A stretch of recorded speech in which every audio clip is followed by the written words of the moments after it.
Sir, ज़ाहिर बात है एक बड़ा इवेंट जो इस खित्ते में हुआ है वो रीसेंट इंडिया पाकिस्तान कॉन्फ्लिक्ट हुआ है।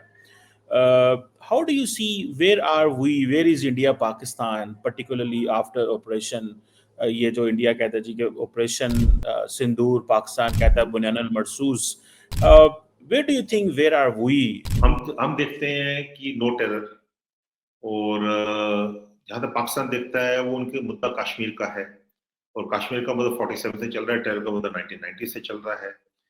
और मैं समझता हूँ कि अभी जो बड़ी extreme position, hardened position, extreme position आ गई है, तो इसमें इसको ठीक करने के लिए बहुत समय लगेगा, कुछ समय लगेगा and it need political will actually from our side. कि आपके यहाँ तो जो that's my reading, I will be wrong, जो गवर्नेंस है it is very close net and all because there is lot of control of the army in the foreign policy. क्यों हमारे organs अलग हैं, हमारे स्ट्रक्चर्स अलग हैं, डेमोक्रेसी है, ऑल पार्टी मीट्स होंगी, एमईए अलग करेगी, एमओडी अलग है।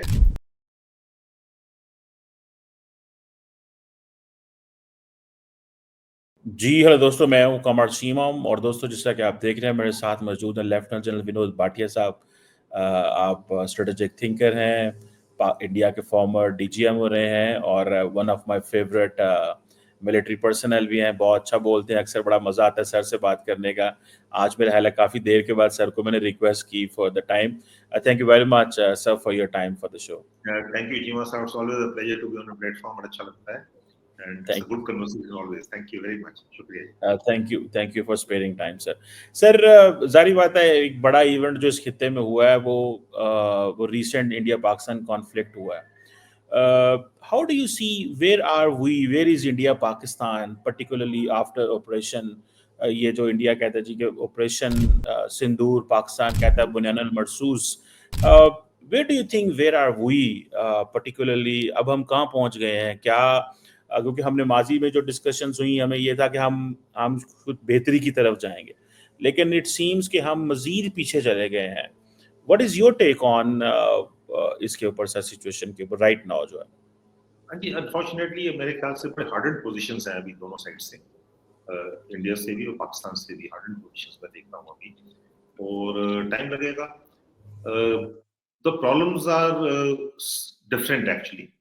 हम देखते हैं कि नो टेरर और जहाँ तक पाकिस्तान देखता है वो उनके मुद्दा कश्मीर का है और कश्मीर का मुद्दा 47 से चल रहा है, टेरर का मुद्दा 1990 से चल रहा है। और मैं समझता हूँ कि अभी जो बड़ी extreme position, hardened position, extreme position आ गई है, तो इसमें इसको ठीक करने के लिए बहुत समय लगेगा, कुछ समय लगेगा and it need political will actually from our side. कि आपके यहाँ तो जो that's my reading, I will be wrong, जो गवर्नेंस है it is very close net and all because there is lot of control of the army in the foreign policy. क्यों हमारे organs अलग हैं, हमारे स्ट्रक्चर्स अलग हैं, डेमोक्रेसी है, ऑल पार्टी मीट्स होंगी, एमईए अलग करेगी, एमओडी अलग है, और बाकी चीजें अलग हैं। तो मैं सोचता हूँ कि अभी जो है it's just wait and watch now. हमने जो करना था वो पहलगाम के बाद हमने किया, और आपने जो करना था वो किया। अनफॉर्चुनेटली क्या हो रहा है, जहां मैं देख रहा हूँ कि दुनिया बदल रही है, हमें उस दुनिया से चलना पड़ेगा। अगर आप देखें कि जो वॉर होती थी पहले, और ये वॉर नहीं थी एक्चुअली, जो 88 आवर वॉर बोल रहे हैं, it's not actually a war, it's a sort of skirmish actually. तो जो भी है, वॉर का मुद्दा होता था to impose your will on adversary. ठीक है, that was the aim of any war was कि अगर आपका पॉलिटिकल, डिप्लोमेटिक, इकोनॉमिक नहीं हुआ तो आपने you go to war to impose your will on your adversary. लेकिन अभी क्या हो रहा है, अगर आप देखें, रशिया यूक्रेन वॉर देखिए, 3.5 साल से चल रही है। रशिया कहता है मैं जीत गया, यूक्रेन कहता है मैं हारा नहीं, मैं भी जीत गया। इसराइल, गाजा देख लीजिए आप, इसराइल से दे वन, गाजा से we not lost. US, Iran देख लीजिए, यूएस ने बोला कि हमने ये कर दिया और ये हमने खत्म कर दिया, स्ट्राइक करके वी हैव वन, जो उनका ऑपरेशन था। ईरान से we have not lost again. ठीक है ना?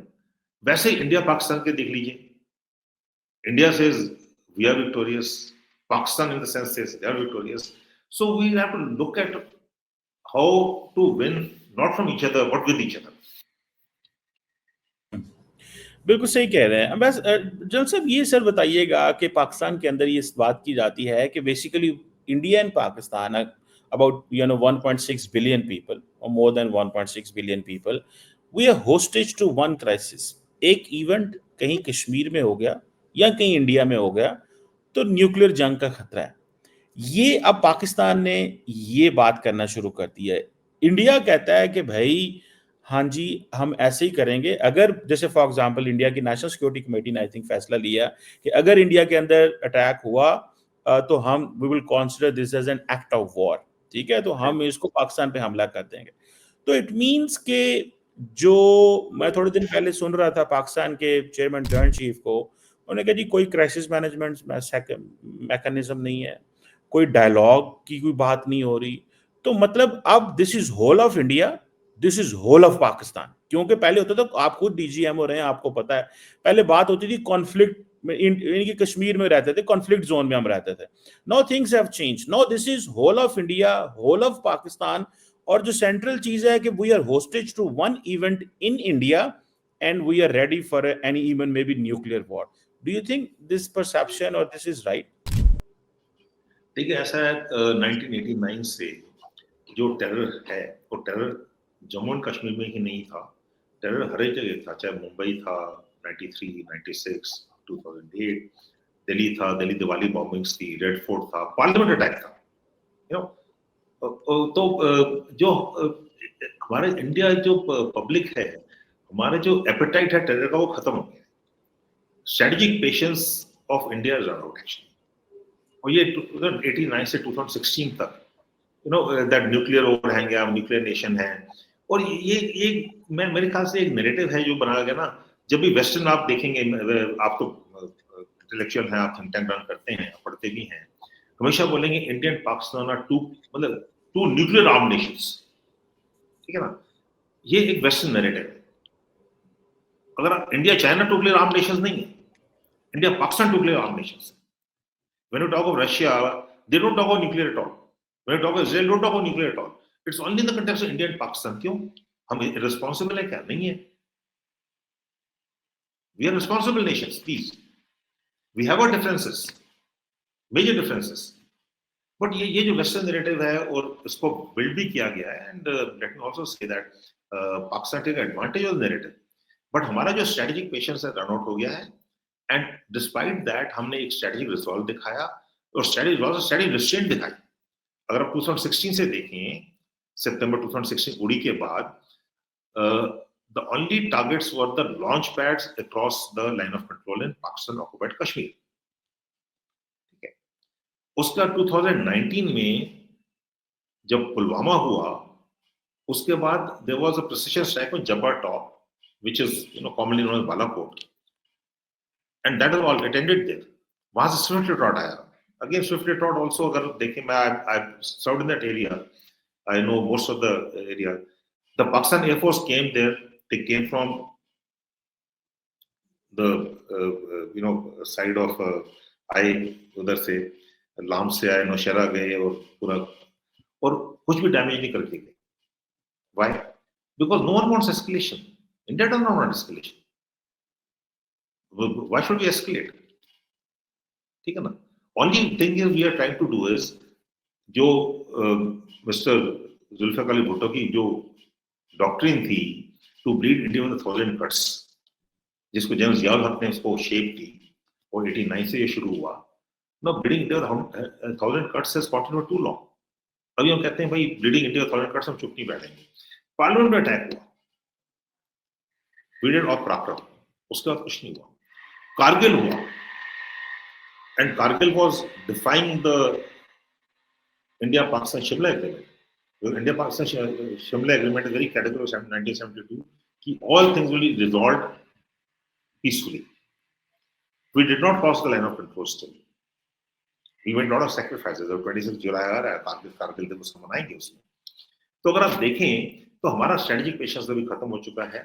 And when we say कि terror will be there, and terror will have to reply to, because no dispensation India में कोई डिस्पेंसेशन ऐसा नहीं होगा जो टेरर के खिलाफ अभी एक्शन नहीं लेगा, because that's the public sentiment.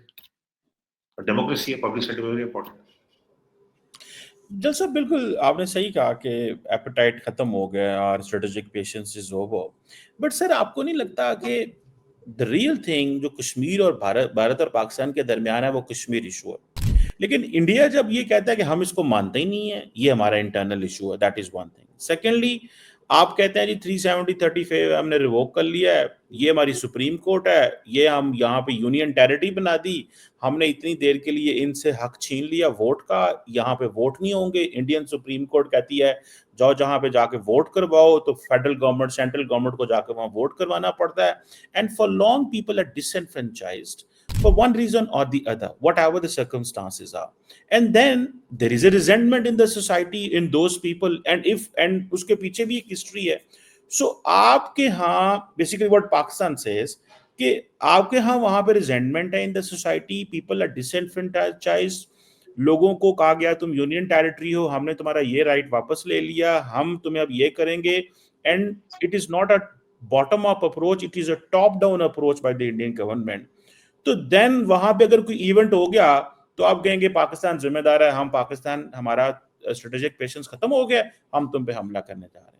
So how will this, यानी कि how would you read this कि आप उन लोगों को जो हक देते नहीं है पाकिस्तान के जो कह रहे हैं, और वो कश्मीरी जो कह रहे हैं, और इवन कि all top political leadership India की जो कश्मीर में कह रही है, लेकिन अगर वहां पे कोई इवेंट हो गया तो पाकिस्तान तुम्हारी खैर नहीं।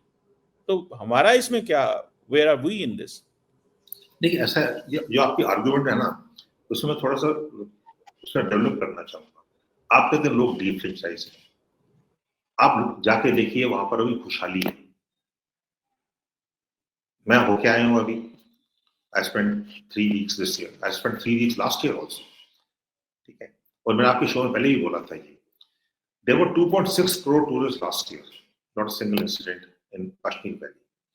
वहां लोग देखें, पहले वहां पर स्टोन पेल्टिंग होती थी, लोग आते थे, हड़ताल होती थी, सब कुछ होता था। पहलगांव के बाद बंद किया उन्होंने कि व्हाई वर टूरिस्ट टारगेटेड। एक शिकारा वाला जो था वहां पर डल लेक में, he was earning 15 to 20,000 rupees a day, अभी उसको 1,000 रुपए नहीं मिलने मुश्किल है। यहाँ पर रोजी रोटी का सवाल आता है, आइडियोलॉजी पीछे हट जाती है। और ये आइडियोलॉजी भी जो है, जो साइलेंट मेजोरिटी है वहाँ 85 to 90% साइलेंट मेजोरिटी है। देखिए, कश्मीर के जो लोग हैं उनके लिए बहुत मुश्किल है, अगर वो बोलेंगे तो टेररिस्ट मारेगा, ठीक है, नहीं बोलेंगे तो उनको वैसे पटेंगे अपने नेबर से कि तुम बोलते क्यों नहीं है। तो it's a very difficult sort of a situation in any conflict zone, not only in Kashmir, any conflict zone for that matter.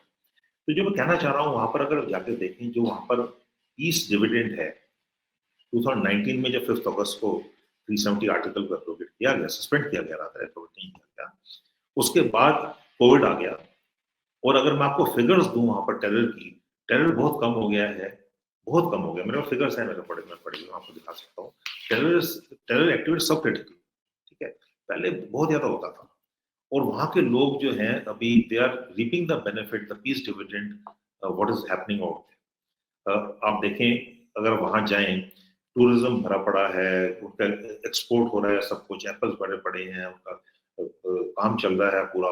The malls are full, restaurants are full, there's no eating place, there's no parking space for a vehicle, ठीक है। तो they were feeling the, the dividend, and then Pahalgam happened. No, Pahalgam not gone down पहली बारी, second time ये tourist को उन्होंने करा। एक बारी पहले भी 92 में जब 5 फॉरेनर्स को लिया था, उन्होंने ऑस्ट्रेलिया लिया था टूरिस्ट को, उसके बाद फॉरेनर्स आने बंद हो गए। लेकिन अभी जो टूरिज्म हिट हुई है बहुत बुरी तरह hit, and this is the Kashmiri are not liking it, let me tell you that. तो जो हित है उनका, जो कश्मीरी का आप बोल रहे हैं, और डिफ्रेंचाइज किया है, इलेक्शन देखिए आप, डिस्ट्रिक्ट लेवल इलेक्शंस हुए हैं, पार्लियामेंट लेवल इलेक्शंस हुए हैं, स्टेट लेवल इलेक्शंस हुए हैं। एंड पार्लियामेंट इलेक्शन में engineer Rashid, who is for Azad Kashmir, he won from Baramulla, ठीक है, he won the parliament elections, he defeated Omar Abdullah, Mr. Omar Abdullah, who is the present chief minister. लेकिन जब state elections हुई तो क्या हुआ फिर? He lost everything. So it is the people's will, and look at the percentage of people who come and exercise the franchise.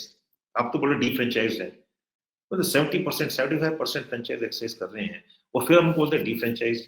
Average Kashmiris are, अगर India के average ले लें या पाकिस्तान के एवरेज भी ले लें, they are more aware of the elections. हर जगह पंचायत इलेक्शन हुई, डिस्ट्रिक्ट इलेक्शन हुई हैं, स्टेट इलेक्शन हुई हैं, पार्लियामेंट इलेक्शन हुई हैं, और हम कहते हैं डिफ्रेंचाइज है। कोई उनसे तो पूछे ना वो क्या चाहते हैं। It's the people of Kashmir. और मैं आपको एक फैक्ट बता रहा हूँ, मैं होके ऑन ग्राउंड जो रियलिटी है वो अलग है बिल्कुल। वन ऑफ दोस डेज था पहले, जो आप बोल रहे हो पहले था वो, अभी चेंजिंग रियलिटीज जो है वो अलग है। In the end fatigue setting होता है हर एक। पीपल साइलेंट मेजॉरिटी को आप नहीं दबा सकते कभी, वो बहुत सालों से दबे हुए हैं। बिल्कुल ठीक है। अच्छा सर, मूविंग ऑन, एक और जो सवाल मैं आपसे करना चाहता हूँ, आपने थोड़ा जिक्र किया कि ये bleeding India with 1000 cuts. Sir आजकल पाकिस्तान का व्यू ये है, और काफ़ी अरसे से ये चल रहा है, कि basically it's India which is bleeding Pakistan with 1000 cuts, in a sense के बलूचिस्तान में जिस तरह नॉन स्टेट एक्टर्स को फंडिंग की जाती है, टीटीपी को फंडिंग की जाती है, so on and so fourth. ये एक पाकिस्तान का आपने देखा होगा, अगले दिन इंडिया की एमईए ने एक स्टेटमेंट भी जारी की कि नहीं ऐसी बात नहीं है। एंड ये एक चल रहा है। जब ये बात की जाती है कि जैसे इंडिया कहता है जी कि हम हमारे यहाँ दहशतगर्दी होती है, पाकिस्तान कहता है जी कि हम तो रियल विक्टिम है दहशतगर्दी के, बिकॉज हम तो लड़ रहे हैं रोज दहशतगर्दों से। हमारे तो फौजी फॉर एग्जांपल अगले दिन सेंटकॉम चीफ हैं जनरल माइकल कुरेला, उन्होंने कहा अपनी ब्रीफिंग दी सेनेट कांग्रेस में, उन्होंने कहा जी कि Pakistan is a phenomenal counter terror partner है, और उनका 1000 बंदा मारा गया दहशतगर्दों के हाथों। सो पाकिस्तान कहता है कि दहशतगर्दी से तो हम मुतासर होते हैं, मतलब it's we are being targeted by the terrorist, और जिनको इंडिया की जो डीप स्टेट है वो फंडिंग करती है एंड ऑल दैट। दूसरा, पाकिस्तान ये भी कहता है कि इंडिया कहता है कि हम पूरी दुनिया में जहां जाता है इंडिया कहता है जी कि हम तो दहशतगर्दी से मुतासर हैं, but there is not a single incident with India fought with the western forces against the transnational terrorist organisation.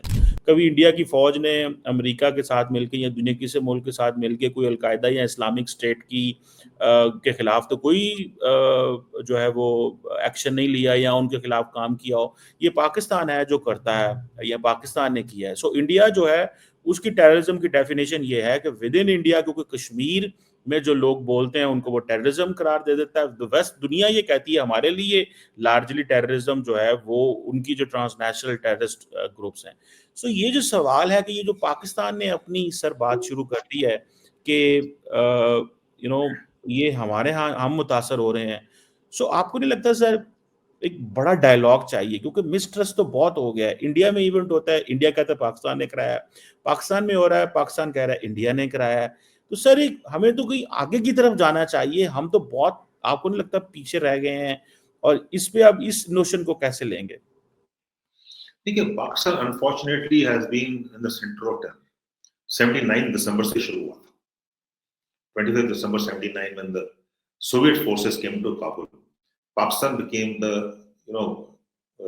base to launch terrorism into Afghanistan. ये हम सबको हिस्ट्री पता है, आपको तो ये पता ही है। उसके बाद फिर रशियंस चले गए, सोवियत यूनियन चला गया, रशियंस चले गए। उसके बाद 9/11 हुआ, Pakistan became the frontline state for global war on terror. अभी इंडिया क्यों नहीं बना? क्योंकि India was not, we didn't have the contacts, we don't share the borders with Afghanistan. जब 15 अगस्त 2021 में यूएस ने जब विड्रॉल किया वहां से, who went to form the government? DGIF of Pakistan. सबको पता है ये चीजें, ऐसी बात नहीं है। मतलब what I'm saying is can't be denied because these are facts of life. अभी Taliban is not supported with India by India.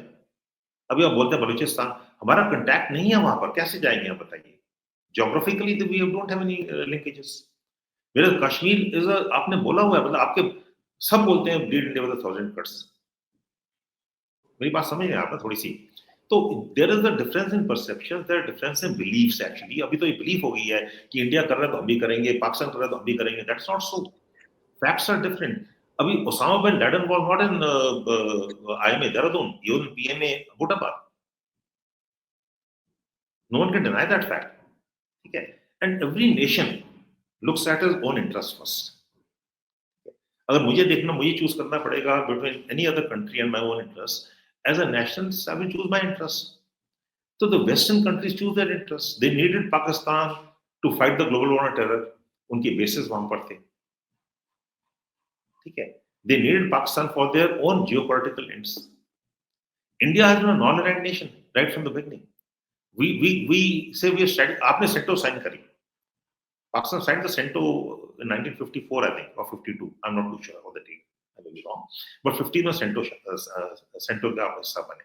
उसके बाद you were part of number of other, military or security organizations. India is not part of a security organization. We respect our strategic autonomy. ये हमारा वो है. And we believe in multilateralism. So to say India was not part of the global war on terror, well, we are not part of global war on terror directly, but unfortunately, we are the victims of terror, and victims of terror in a very big way. Kashmir mein 48,000 lives have been lost in the last 30 years. 48,000, जिसमें 12,000 civilian है, 25,000 terrorist हैं, और 7,000 plus उसमें security forces personal भी. So we have really suffered over the last so many years, and हमारी, जैसे मैंने बोला, एपेटाइट वही खत्म हो गई है. अभी आप मतलब जो ग्राउंड स्वेल है वो कहता है नहीं, अभी नहीं हो सकता ये, and things were improving. Pahalgam was, मतलब इट हर्ट, दुख हुआ पहलगाम से, क्योंकि कौन थे? इनोसेंट टूरिस्ट थे वहां पर, बच्चों के सामने, उनके वाइफ्स के सामने. मतलब this is the limit of terrorism, ठीक है ना? हाँ जी. So nobody has innocent people. I agree. We should not condone terrorism anywhere in the world. चाहे कहीं भी क्यों ना हो, we cannot condone terrorism. Terrorism is not a tool anymore for furthering your national ambitions. I will not say interests. And sooner, and जहां तक बात करने की बात कर रहे हैं, देखिए 2019 में जब 5 अगस्त हुआ तो पाकिस्तान ने अपना हाई कमिश्नर अपने रिकॉल कर. ये पाकिस्तान का स्टैंड है कि जब तक आप उसको रिवोक नहीं करेंगे दोबारा से, 2019 दोबारा नहीं लाएंगे, हम आपसे बात नहीं करेंगे.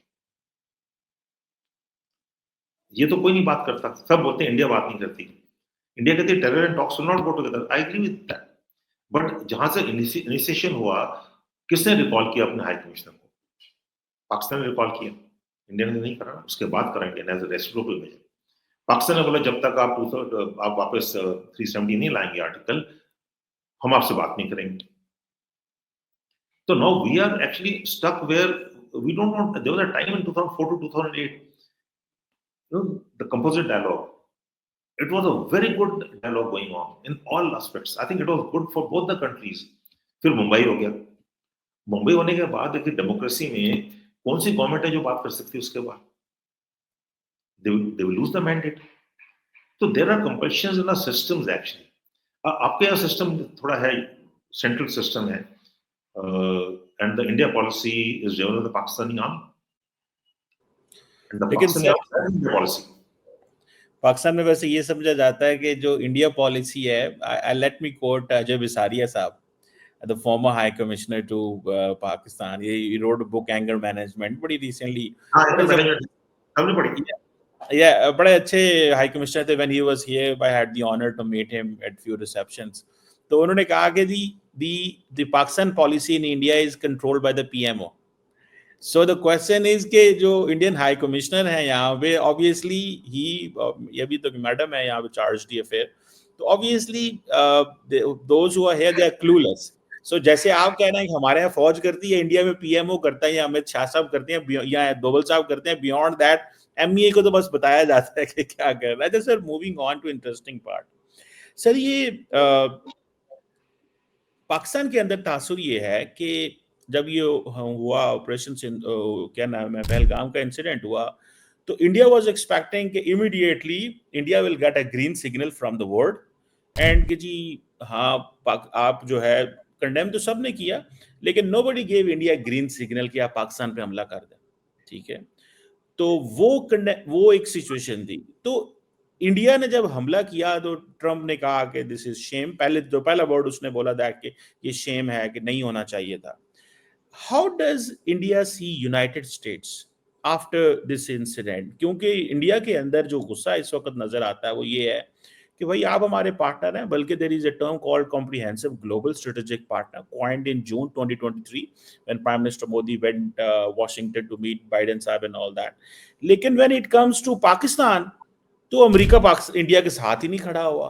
तो what is the sentiment within Indian strategic community और India about the United States? देखिए, you know United States better than, आप वहां ज्यादा जाते हैं. यूनाइटेड स्टेट्स जो है, और कोई नेशन फॉर दैट मैटर, किसी का सगा नहीं है. ठीक है, मैं हिंदी में बोल रहा हूँ, आराम से बोल रहा हूँ, किसी का सगा नहीं है. They look after their own interest and that's a fact of life. We have to understand that. There no free lunches. अगर इंडिया से उनकी पार्टनरशिप है, they want that partnership because of trade, because of defence. Military industry complex है. India is a big buyer. हम उसे अपैचे खरीदेंगे, यूएलएच खरीदेंगे, javelin खरीदेंगे, ये खरीदेंगे, वो खरीदेंगे. तो देखिए, these are transactional relationships. But when it comes to national interest, now it's a personal opinion. I'm totally wrong, and I'm not saying that I'm always right. US needed Pakistan to do Iran. मैं फौजी आदमी हूँ, contingencies चाहिए. I can go wrong. ठीक है, जब उन्होंने operation Osama bin लैडेन का किया, एक हेलीकॉप्टर उनका गिरा वहां पर. जब they went to Iran, Tehran में 1974 ऑपरेशन ईगल क्लॉ में, उनके 3 हेलीकॉप्टर गए वहां पर. Operation failed totally. So you plan for contingencies, and if they were going to do Iran, what is the contingency with them? They wanted Pakistan for contingencies. कि गड़बड़ होगी तो they wanted bases there. तो they are looking at their own interest. Pakistan को ज्यादा खुश नहीं होना चाहिए कि चाइना यूएस उनके साथ है. यूएस किसी के साथ नहीं होता कभी. लेकिन सर आप लोगों हमको यूएस से ग्रीन सिग्नल नहीं चाहिए था. बाय दी हमको किसी से ग्रीन सिग्नल चाहिए. Today India is a responsible resurgent nation. We are not giving green signal. 145 crore लोग हैं हम. We are the third largest economy in PPP terms. Sir मैं इस बात पे भी बात करता हूँ. आप कहते हैं जी पाकिस्तान में बेसिस चाहिए. ये डेगो गार्शिया में उनकी सारी एयरफोर्स बैठी हुई है, वो चलते हैं वहां से. उनके डिफेंस डिपार्टमेंट ने ब्रीफिंग दी, वॉशिंगटन से चले, ईरान मार के वापस चले गए उनको. और दूसरा पूरा मिडल ईस्ट उनका अपना है, हर जगह बेसिस हैं, हर जगह उनका इंफ्रास्ट्रक्चर मौजूद है, डिक्लेयर्ड बेसिस. पाकिस्तान में तो लेनी है ना बेसिस, आएंगे पूछेंगे, हम जगह देंगे. सो ये ऑब्वियसली पाकिस्तान के अंदर भी हम भी पूछते हैं बहुत सारे लोगों से कि भाई ये क्या बेसिस वाला चक्कर. वो कहते हैं यार पूरा मिडिल ईस्ट बेसिस से बड़ा हुआ है, इतनी बड़ी एयर पावर है. ईरान में उन्होंने कौन सा आके बूट्स ऑन ग्राउंड लेके आने हैं, तो यहाँ से उन्होंने पाकिस्तान में बैठ के हमला करना है. सो ऑब्वियसली ये that doesn't make a narrative here in Pakistan कि इंडिया अमेरिका को पाकिस्तान में बेसिस चाहिए फॉर ईरान और फॉर एनी. उस वक्त एक मुशर्रफ थे. मैंने बेसिस नहीं बोला, मैंने कंटिजेंसी बोला. अच्छा, लेकिन even then contingency when the operation is on, you need contingencies. Okay sir, I respect your opinion.